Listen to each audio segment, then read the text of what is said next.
திருநெல்வேலி போய் அல்வா சாப்பிட்டா தமிழ்நாட்டு மக்களுக்கு அல்வா கொடுத்துட்டார். 525 அறிவிப்புகள் வெளியிட்டு சாதாரண அல்வா இல்ல, பெரிய அல்வாவா கிண்டி கொடுத்துட்டு போயிட்டார்.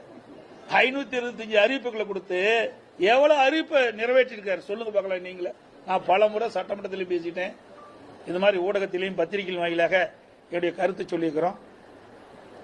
ஒரு 15% அறிவிப்பு தான் நிறைவேற்றிருக்காங்க. முக்கியமான அறிவிப்பு, இன்றைக்கு மாணவர்கள் வாங்கிய கல்வி கடன் வங்கியில் ரத்து செய்யினாங்க, செஞ்சாங்களா? இன்றைக்கு 100 நாள் வேலை திட்டத்தை 150 நாளாக உயர்த்தல. அவருடைய சம்பளத்தை உயர்த்தப்படும், அதுவும் உயர்த்தல. கேஸ் மானியம் 100 ரூபாய் கொடுக்கறாங்க, இது வரைக்கும் கொடுக்கல. ரேஷன் கடையில் சக்கரை 1 கிலோ 2 கிலோ ஆக்குனாங்க, அதுவும் கொடுக்கல. கரும்புக்கு ஒரு மெட்ரிக் டன் கரும்புக்கு 4000 ரூபாய் கொடுக்கறாங்க விவசாயிகளுக்கு. குறைந்தபட்ச ஆதார விலை 4000 ரூபாய் கொடுக்கறாங்க, கொடுக்கல. நெல்லுக்கு ஒரு குவிண்டாலுக்கு ஆதார விலை 2500 ரூபாய் கொடுக்கறாங்க, கொடுக்கல. இப்படி பல திட்டங்கள் இந்த ஆட்சியில் நிறைவேற்றப்படவே இல்லை. நிறைய இருக்குது, இது மாதிரி எதுவுமே நிறைவேற்றல.